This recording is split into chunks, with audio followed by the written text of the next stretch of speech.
I am left in the Yumgan, amidst the mountains, not out of helplessness, nor out of desperation. In the middle of the 11th century, the Persian poet, philosopher, and Ismaili Muslim Dai, Nasir Khusro, sought refuge in what he called this narrow valley of mountains and piles of dust. Nasir Khusro spoke of a faith deep in people's hearts, a faith whose glorious heritage of learning, of science, of art, and of architecture was reflected in the magnificent cities of Samarkand, Bukhara, and Khiva. Over the centuries, a succession of empires culminated in Russian dominance across Central Asia's steppes and mountains. The Russian Revolution of 1917 brought forth an ideology that smothered all visible sign of the faith of which Nasir Khusro taught, or so it seemed.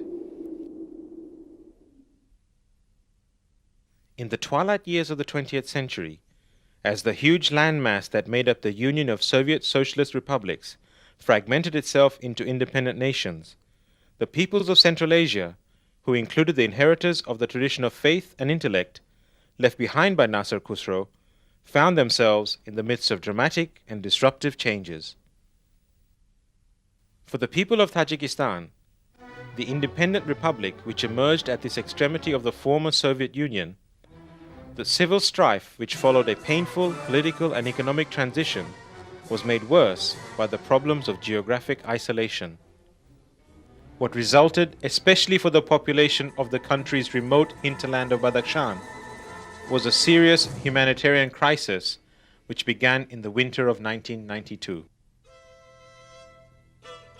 Fortunately, however, an emergency relief effort ensured the survival of many and began a process of positive change for the newly emerging nation. Food, fuel, and other essentials traveled down a lifeline from Osh in the Kyrgyz Republic across Tajikistan's northeastern frontier.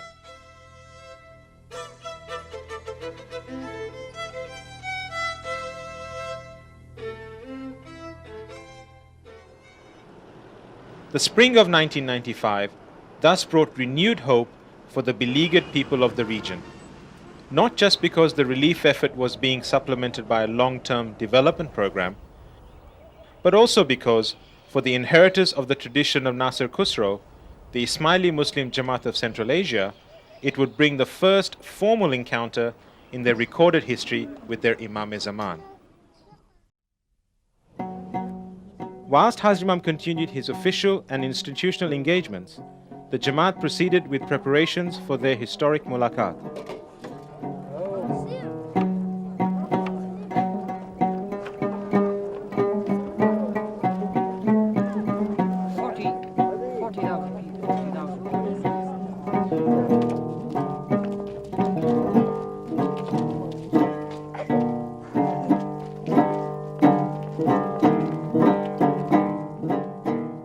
Murids walked mile upon mile, across mountains, throughout the night, in rain and icy cold, spending the remaining hours huddled together under blankets and rugs.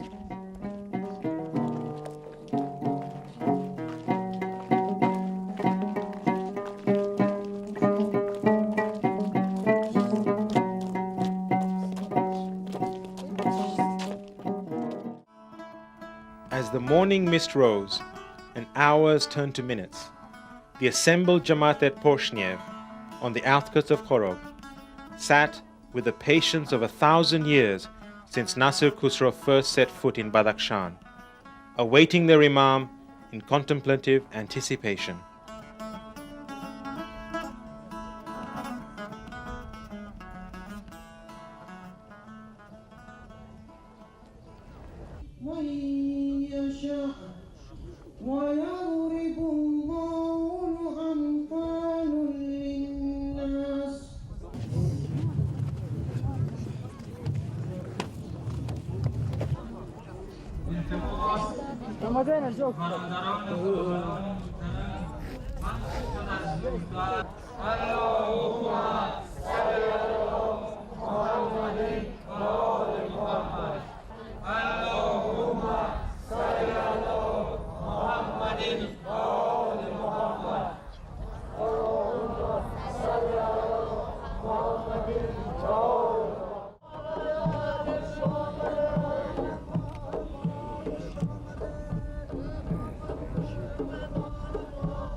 Wisdom accompanied wonderment, as Khalifas, the Jamaat's religious functionaries, together with the senior-most among them, the Shah Kalan, waited to receive Maulana Hazrat Imam.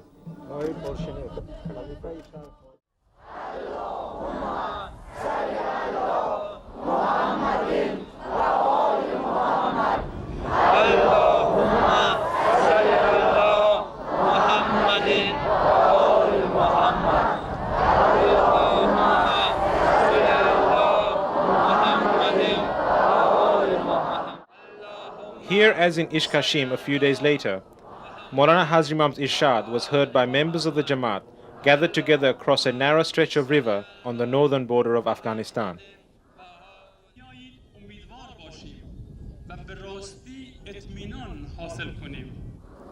My beloved spiritual children and my brothers and sisters in Islam, today is a day of special happiness for me, as this is not only my first visit to Barakhan, but it is also the first time in many centuries that the Imam of the time of the Ismaili Muslims has had the opportunity to see and to be in the presence of members of the Ismaili Jamaat in Barakhan and amongst other brothers and sisters Muslims. Let me repeat that this is a day of very special happiness. Ya Ali Madad, welcome and marhaban. Welcome to Friday Night's Reflections. I'm Marline Aizouki, and I'd like to extend a special welcome to all of our Jamati members, multi-faith family members, and everyone tuning in from across the country and around the world. I hope you had a wonderful week and enjoyed last week's episode on emergency preparedness. To be honest, I had an amazing week. Here in Edmonton, summer has finally arrived, and I had the time to spend some times in the outdoors with my family and really soaking the sun in as much as possible. And of course, we are seeing an easing of restrictions here in Edmonton related to COVID-19, but also we're seeing the same easing of restrictions across the country, while we all continue to exercise responsibility to ensure that we do not see another spike in COVID infections. Inshallah, we will be able to breathe more easily, literally and figuratively, in the not too distant future. I hope that our brothers and sisters around the world will increasingly be able to say the same in the coming months. Although the pace of vaccinations in many parts of the world continues to be much slower than we would hope. We know that here in Canada, we have been very fortunate to see Jamatkhanas begin to open in some provinces, with the prospects of others opening up over the coming weeks if the situation continues to improve. And really, that is what tonight's show is about, the opportunity and blessings of congregational prayer. I hope you enjoyed the clip earlier of Maulana Hazrat Imam's first visit to Tajikistan. I was personally moved by the feeling of reunification, of coming together after a long period of absence, even if we didn't have to wait 1,000 years. This evening, we have the privilege of a reflection by Alwaez Karim Jiwani on the blessing of prayer, both congregational and personal. We will then hear from you. What are you most looking forward to as Jamatkana reopens? I'm looking forward to hearing your answers. We will then learn a little about the recent vaccine guidance in our recurrent segment, COVID Conversation, and we will end, as usual, with our musical expressions. Now, let us warmly welcome Alwaez Karim Jiwani. Alwaez Karim Jiwani works professionally with ITRIP Canada, overseeing conceptualization and delivery of programs targeted to the General Jamaat, post-sec and young adult segments, as well as training of institutional leadership. In addition to the various national responsibility, Karim has undertaken a variety of religious education programming, YZs, seminars, youth camps, educator training, and leadership orientations across the world. Karim has authored curriculum materials and articles for the IIS and has been a faculty member for their international training program. Karim has a Master's of Education degree from the University of London and is a graduate of the Institute of Ismaili Studies. Please welcome Alwaez Jiwani. یا علی مدد برادران و خواهران عزیزم، بسیار خوشحالم که امشب درباره فیض و برکت جماعتخانه با شما صحبت می کنم. اجازه دهید با اظهار مبارکی و شکرگزاری به خاطر بازگشایی جماعتخانه شروع کنم که این شرایط فراهم شد و دعا می کنم که بقیه جماعتخانه ها نیز به زودی بازگشایی شوند. آمین. برادران و خواهران عزیز، روز جمعه 13 مارچ 2020 یک رویداد بسیار مهم در تاریخ اخیر ما بود. روزی که در خاطره جمعی همه ما باقی خواهد ماند، زیرا در این روز همه گردهمایی های ما به شمول مراسم مذهبی ما به حالت تعلیق درآمد. با آنکه این رویداد شوک و اندوه آنی در پی داشت، اما به لطف مولا و سخت کوشی و خلاقیت بسیاری از والنتران، رهبران و آموزگاران جماعت ما توانستیم به زودی پروگرام‌های آنلاین را شروع کنیم و اولین برنامه مجازی خود را که گرامی داشت از نوروز بود به تاریخ 21 مارچ به جماعت کانادایی تقدیم نماییم. از آن زمان به بعد بسیار خوششانس بوده ایم که به بسیاری از برنامه‌های مجازی که توسط مؤسسات متعدد برای همه جماعت ساخته شده بود دسترسی داشته ایم. این برنامه‌ها ما را قادر می‌سازد تا ارتباطمان را حفظ کنیم، از همدیگر حمایت کنیم و بیاموزیم و ظرفیت سازی کنیم تا با استفاده از این برنامه‌ها بتوانیم به خوبی از دوران بیماری همگیر و بعد از آن عبور کنیم. در زمینه اجرای مناسک مذهبی، مریدان طاعات و عباداتشان را در کنار خانواده‌هایشان در خانه انجام دادند، زیرا در طریقه ما مانند بسیاری از مذاهب دیگر عبادات به صورت هم فردی و هم جمعی می باشد. این تفکر عبادت شخصی در خانه در طول تاریخ ما جماعت را قادر ساخته تا با دین و سنتشان پیوند داشته باشند و دنبال معنویت باشند و هویت متمایز خود را حفظ کنند، مانند اعضای جماعت آسیای مرکزی که در همین ویدیوی افتتاحیه مشاهده کردیم. با وجود این اصل و ماهیت عبادت شخصی در خانه و در کنار خانواده، هنگامی که جماعتخانه مسدود شد و یا دسترسی محدود گردید، دل بسیاری از ما برای حضور جمعی و گردهمایی‌های مذهبیمان در جماعتخانه تنگ شده است. این امر باعث یک حس کمبود و خلا در زندگی ما به وجود آورده است. به همین لحاظ برادران، خواهران، جای تعجب نیست که در چند روز گذشته با اعلام بازگشایی جماعتخانه در جاهای مختلف شاهد تغییر ملموس و محسوس در خلق و خوی بسیاری از اعضای جماعت بوده ایم. این امر به خصوص برای کسانی که تنها زندگی می کنند و سالمندانی که عمدتاً در خانه‌های خود محبوس ماندند و این همه تحمل کردند خیلی صدق می کند. بازگشایی جماعتخانه احساس شادی، آرامش، شکرگزاری، احساس خوشبینی و امید را به وجود آورده است. این احساسات و واکنش‌ها به بازگشایی جماعتخانه‌ها بیانگر اهمیت جماعتخانه است و نقشی که در زندگی ما ایفا می کند، در حالی که ما این فیض و برکت را احتمالاً همیشه در دسترس پنداشته بودیم. از نظر بسیاری جماعتخانه یک مکان حیاتی و پر اهمیت در زندگی آنهاست، همسو با روحیه اسلام که دین و دنیا را به هم می آمیزد. جماعتخانه کاربرد چندگانه دارد. جماعتخانه نیازهای معنوی، فکری، اجتماعی، فرهنگی و بسیاری دیگر از نیازهای ما را برآورده می سازد، طوری که مولانا حاضر امام در بسیاری از سخنرانی‌هایشان توصیف کردند.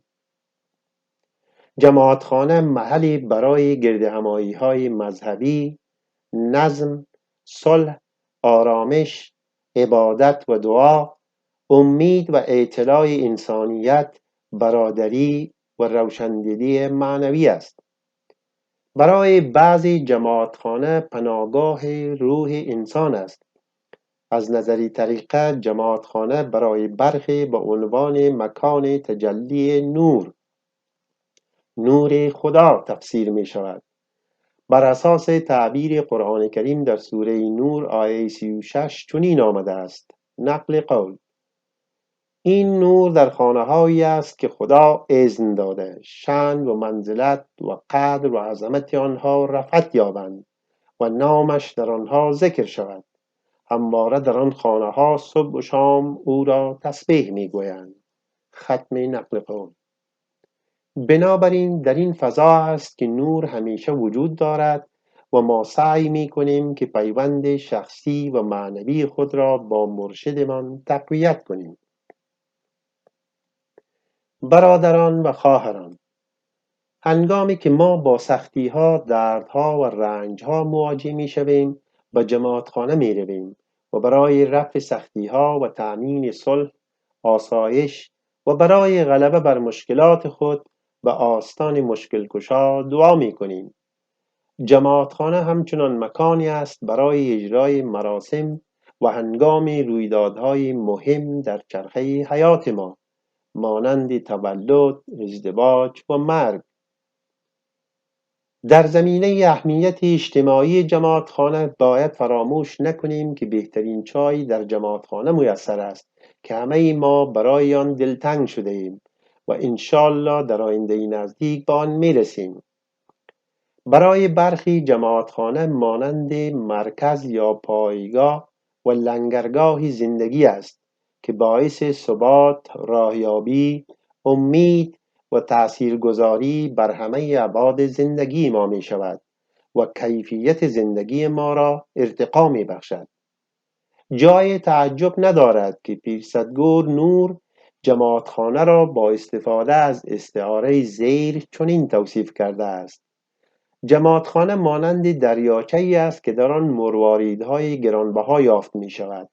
اگر در عمق آن به غواصی بپردازیم، فیوزات و برکات بیشمار معنوی از آنجا به دست می آید.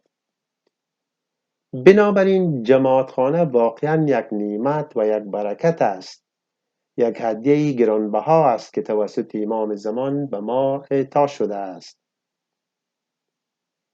پس از موضوع اهمیت جماعتخانه و اینکه چرا و چگونه جماعتخانه جایگاهی مهم در زندگی روزمره یک مرید دارد، اجازه دهید مختصراً به بررسی اهمیت گردهمایی مذهبی و عبادت در جماعتخانه بپردازیم. از زمان پیامبر گرامی اسلام و تأسیس اولین مسجد در مدینه و دستور عبادت دست جمعی، این امر بخشی اساسی دین و عبادت در میان مسلمانان بوده است، همان طوری که در بسیاری از سنت‌های مذهبی وجود دارد.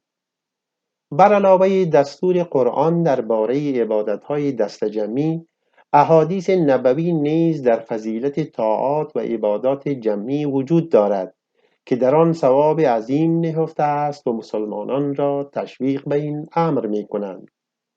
مولانا حاضر امام پیوسته ما را به جماعتخانه رفتن توصیه کرده است و فرموده است که این عمل او را بسیار خرسند می‌کند. جامعه شناسان و روانشناسان نیز نظریات متعددی درباره تأثیر و نقش مشارکت جمعی ارائه دادند. گرد هم آمدن برای مشارکت آرمانها، اصول، آیینها، انگیزهها و آرزوهای مشترک مانند تلاش برای پاکیزگی نفس، تحول روحی، آرامش و ارتقای روحانی در صورتی که با تمرکز و تداوم انجام شود، قوت، برکت و تأثیری بیشتر نسبت به عبادت فردی دارد. این موضوع را هنگام خواندن ذکر به صورت دستجمعی یا همخوانی گنان و قصیده تجربه کرده ایم.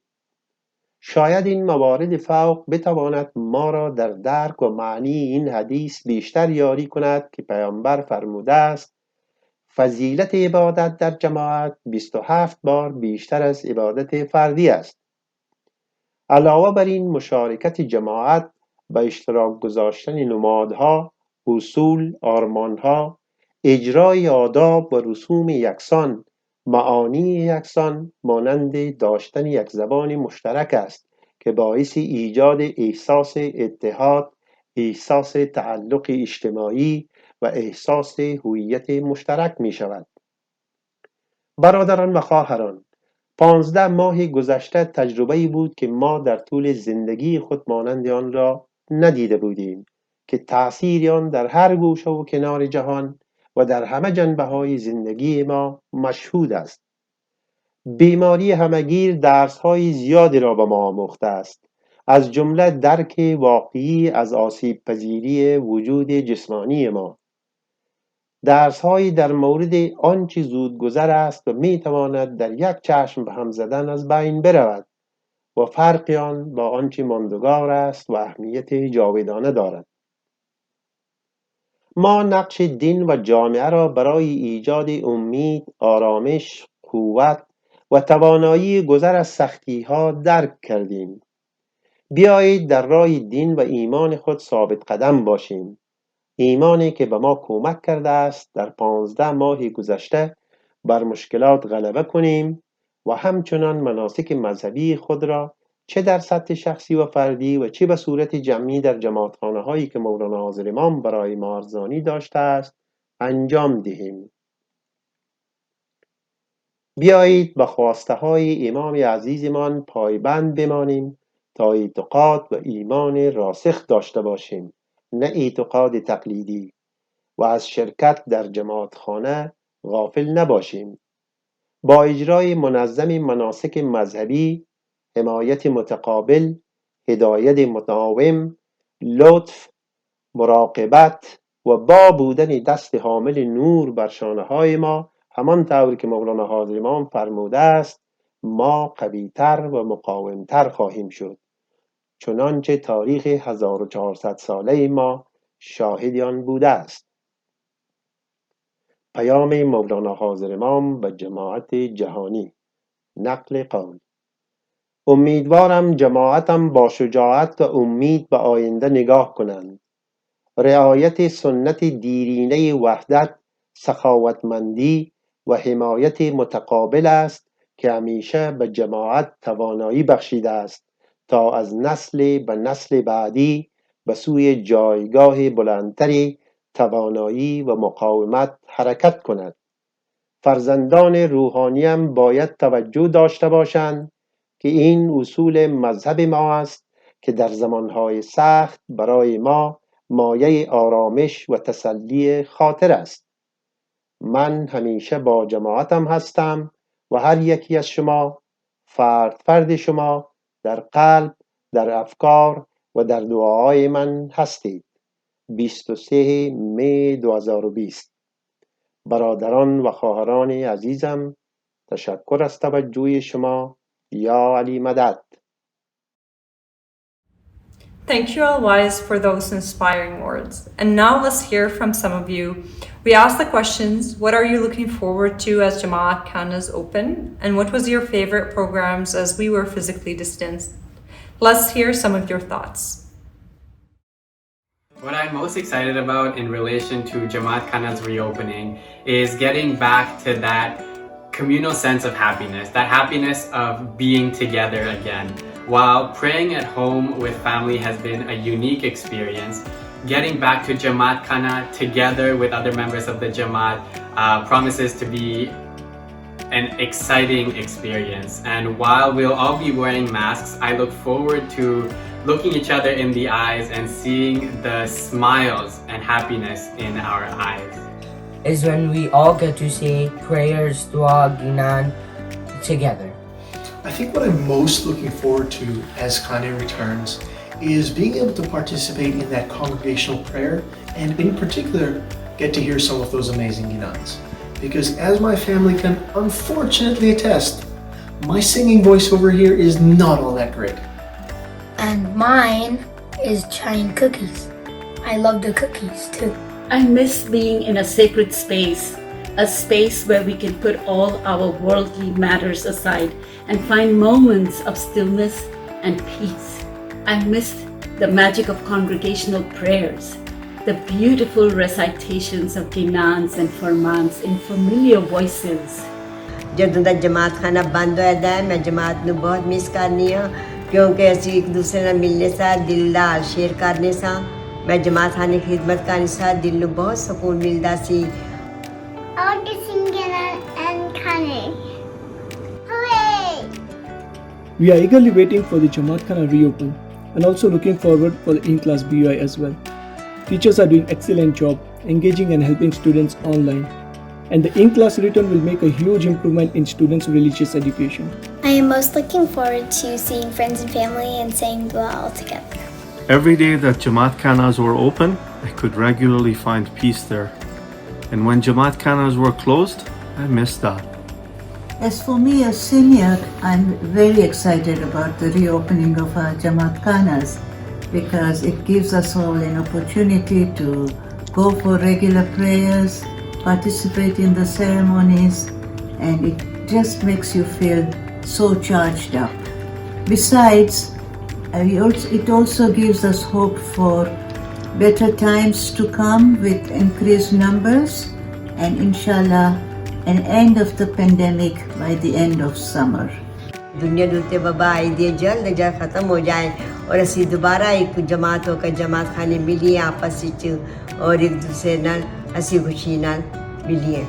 The programming that I've enjoyed the most since Jamatkhanas have been closed is the Jeopardy game that was integrated into the Friday Night Reflections segment.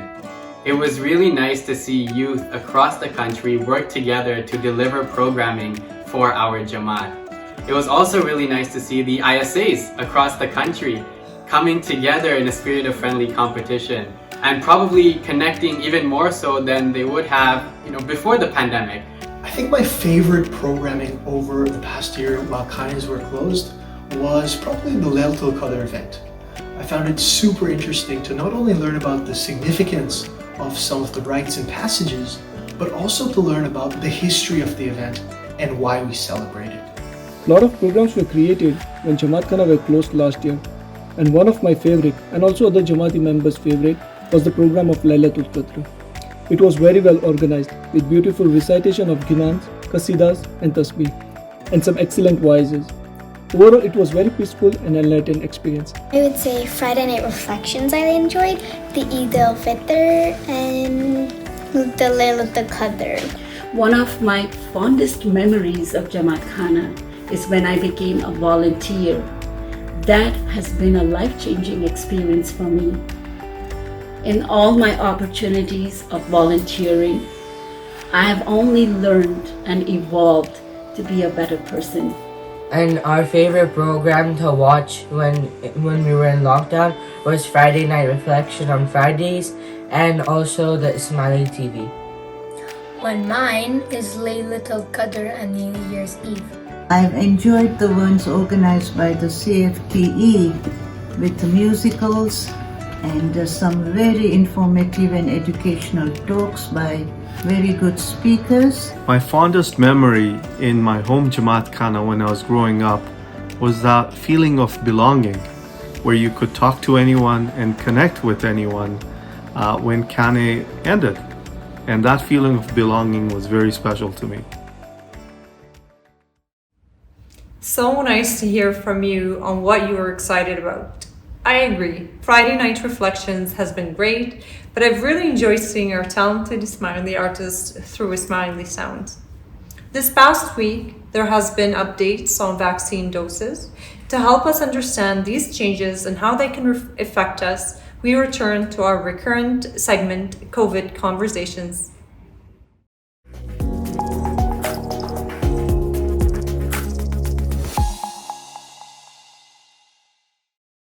Ya Ali Madad.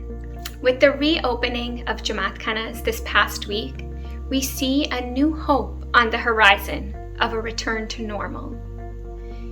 To continue towards this goal, we should make sure that we continue practicing physical distancing, mask wearing, and keeping the circle of people that we physically interact with small. In the Canadian context, a full easing of the restrictions will only happen once the population is fully vaccinated. As Maulana Hazar Imam mentioned in his Talika on the occasion of Navroz, quote, "With the success in producing effective vaccines and other forms of treatment, human societies around the world are looking with a sense of hope and optimism to emerging from the current COVID-19 pandemic. At this time, I recommend that all my murids should accept to be vaccinated in accordance with the directives of their respective health authorities as soon as the vaccines are offered, as indeed I have done already. It is also my wish that my Jamaat should avoid any complacency and that every murid should continue exercising personal responsibility to ensure protection from the virus." End quote. With an established vaccine supply, it is important to get the second dose of your vaccine as soon as it's available to you. 2 doses of vaccine are required for complete protection. Current research shows us that once a person is fully vaccinated, that is, 2 to 3 weeks have passed since a person has received their second dose, the risk of severe illness, hospitalization, and death becomes extremely low. We are also aware that members of the Jamaat who have received AstraZeneca as their first dose are concerned about what to do next. There is recent evidence that shows receiving an mRNA vaccine, that is, a Pfizer or Moderna vaccine, after receiving the AstraZeneca will boost the immune response, which is what we would expect from a second dose. As a result, the National Advisory Committee on Immunization has just updated its guidance about second doses. They recommend that individuals who have received AstraZeneca as their first dose may receive AstraZeneca, Pfizer, or Moderna vaccines for their second dose. Now, this is not a new concept. Similar vaccines from different manufacturers have been used in the context of changing vaccine supply and changing public health programs. So, for example, different vaccines have been used to complete a series of vaccination for illnesses such as influenza, hepatitis A, and some others. Also, remember the Pfizer vaccine, which was previously approved for all those 16 years and over, is now approved for children from 12 to 15 years of age. After thorough and independent scientific review of the evidence, Health Canada has determined that the vaccine is safe and effective at preventing COVID-19 when used in this age group. Now, we know that although fewer children get COVID-19 and get sick from COVID-19, we also know that children can be infected with the virus, they can get sick from it, and they can pass it on to others. So getting your child vaccinated will protect your child and will protect your family.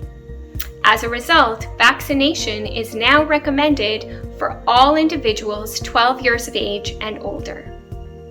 In the coming days to weeks, we will hear from provinces about their specific guidelines. For updated information, please visit II Canada COVID Corner. If you have any additional questions or concerns, please reach out to your healthcare provider.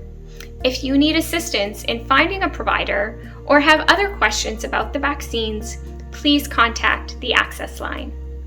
Inshallah, with greater vaccine supply and a short period of additional vigilance, we can slowly emerge from this pandemic over the coming months. Ya Ali Madad. We end this evening with two segments. With the spotlight on Jamatkhanas today, we bring you an expert from an interview with Bruno Freschi, the famed architect of the Ismaili Center, Vancouver, or Darkhana as it is affectionately known. Bruno's affection for the building and his ongoing involvement in maintaining its pristine condition is obvious when he speaks. I hope you'll enjoy it.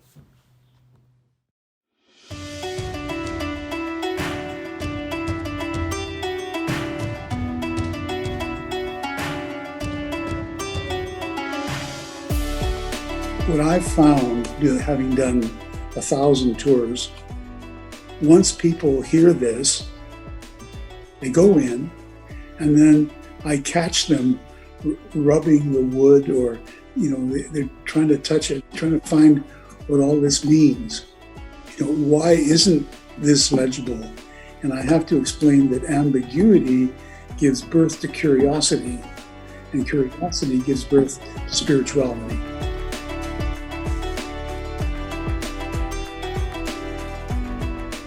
In essence, this story starts with a funny beginning, because my secretary said, "There's somebody that's insisting that I speak with you. We would like you to consider doing a building for His Highness the Aga Khan. We want you to meet His Highness," and he, of course, has the final call. Next thing I know, I was in Paris. And that was really quite an exciting meeting, because His Highness has a profound understanding of architecture, and very, very few clients in the world are prepared to talk about spiritual space, the meaning of design, the process of design. And I discovered a soulmate in His Highness.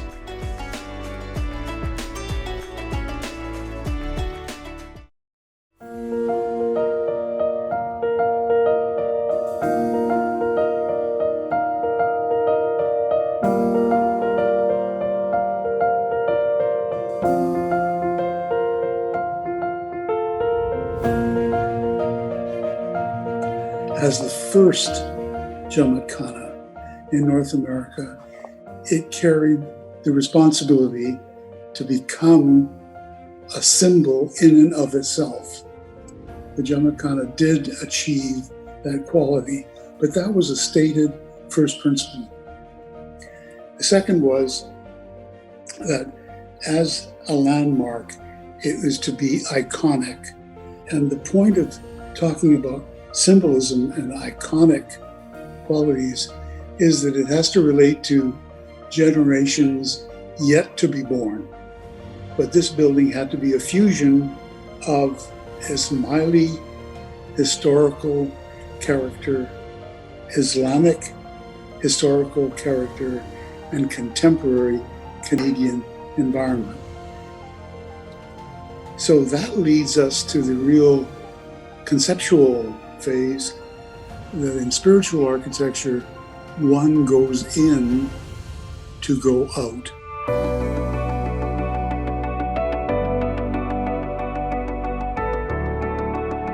Really what it means is that who go into the building go there for spiritual purposes. The building must achieve a quality that you can leave behind.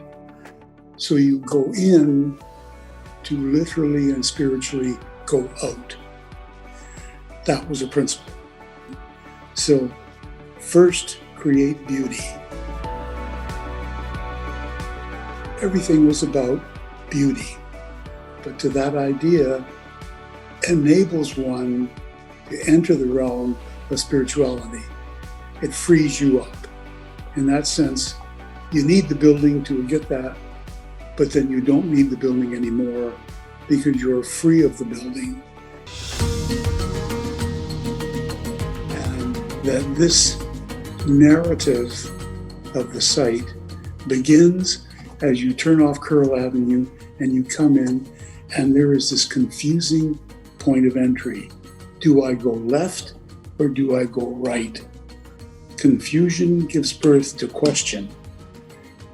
And that momentary perception, decision, is your welcome to the site. And that happens throughout the building.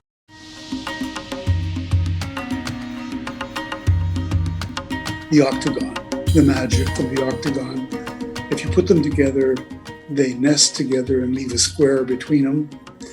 This octagonal geometry infused throughout the building. Now, the octagon simply is the midpoint between the circle and the square, and that holds the base of the dome together. But a circle, domes or circles, must come down to straight walls. And so the squaring of the circle has been part of the mystery of the development of the past 7,000 years of architecture, and Islamic architecture has accomplished that most eloquently.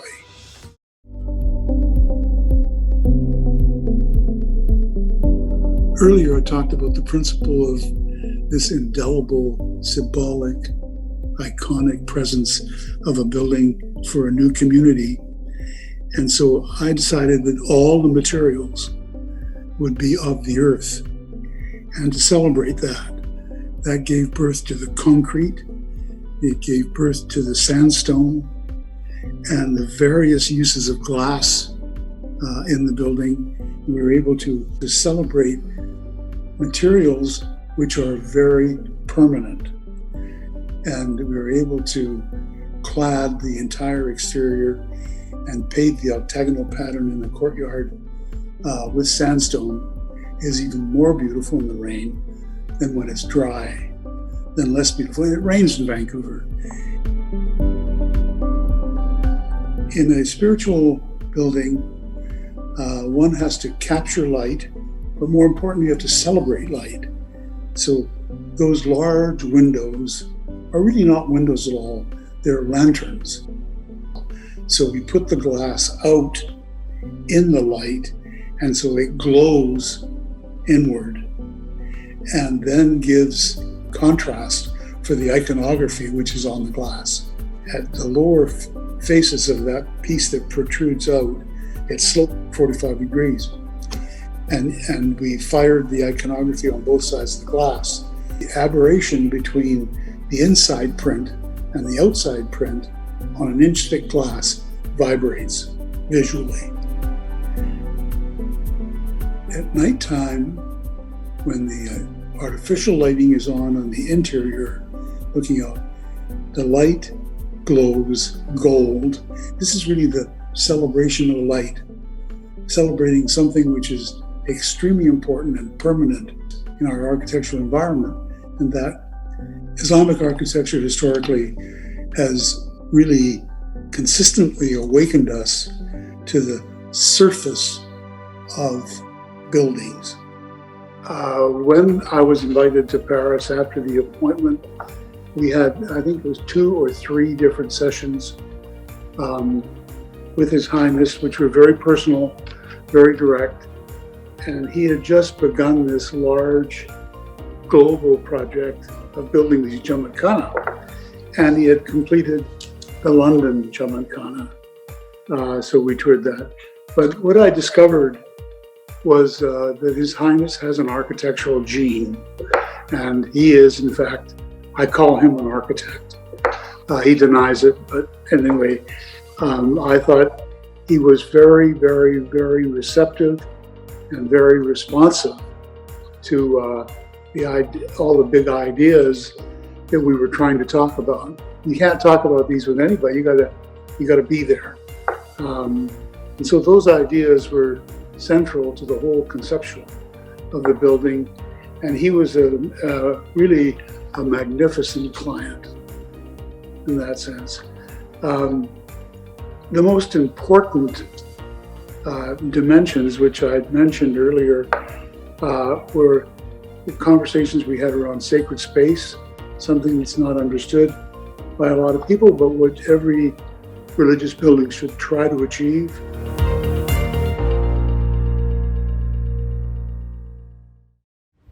And now we end, as always, with some musical expression. Thank you for joining me this evening. Have a wonderful week. Ya Ali Madad.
तेरा नजारा तुझसे ही सांसों की धारा ना तेरा कोई किनारा ओ मेरे मौला मेरे यारा हर सू है तेरा नजारा तुझसे ही सांसों की धारा तुझ पे ही तन मन वाला ओ मेरे मौला मेरे यारा साए में तेरे हमें सदा रखना साए में तेरे हमें सदा रखना मांगते हैं हम दिल से ये दुआ मौला ओ मेरे मौला तेरे ही नूर से रोशन ये जहां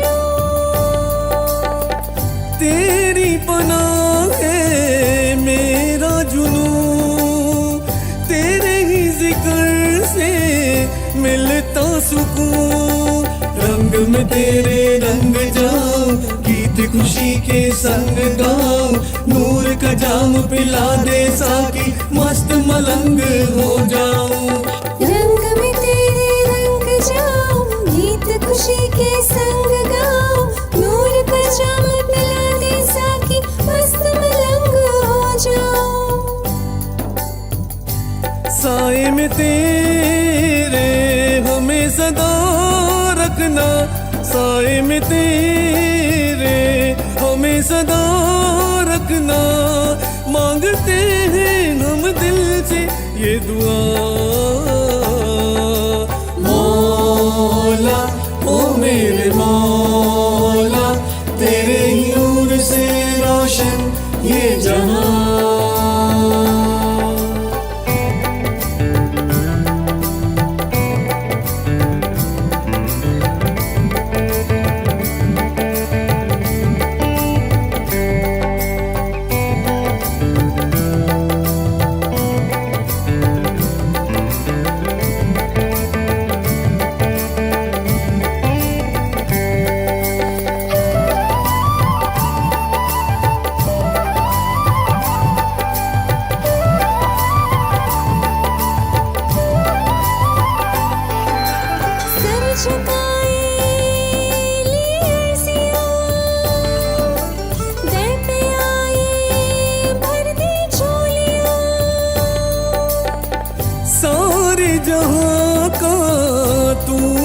कलंदर, नूर के कतरे हम, तू है समंदर।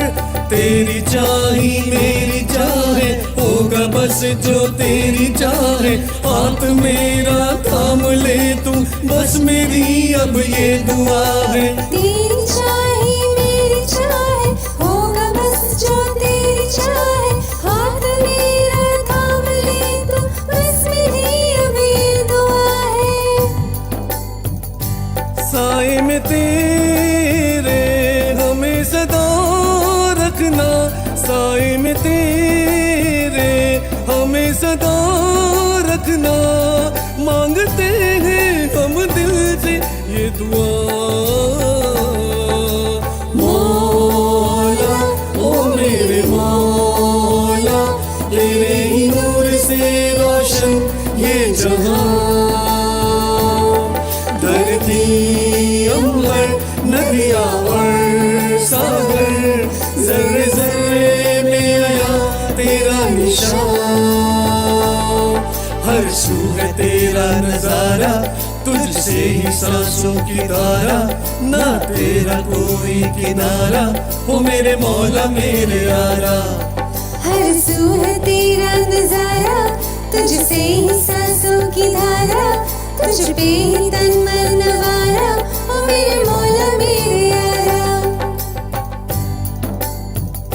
साए में तेरे हमें सदा रखना, साए में तेरे हमें सदा रखना। मांगते हैं हम दिल से ये दुआ। मौला ओ मेरे मौला, तेरे ही नूर से रोशन ये जहां। धरती अंबर नदियां और सागर, जर्रे जर्रे में आया तेरा निशान। मौला ओ मेरे मौला, तेरे ही नूर से रोशन ये जहां।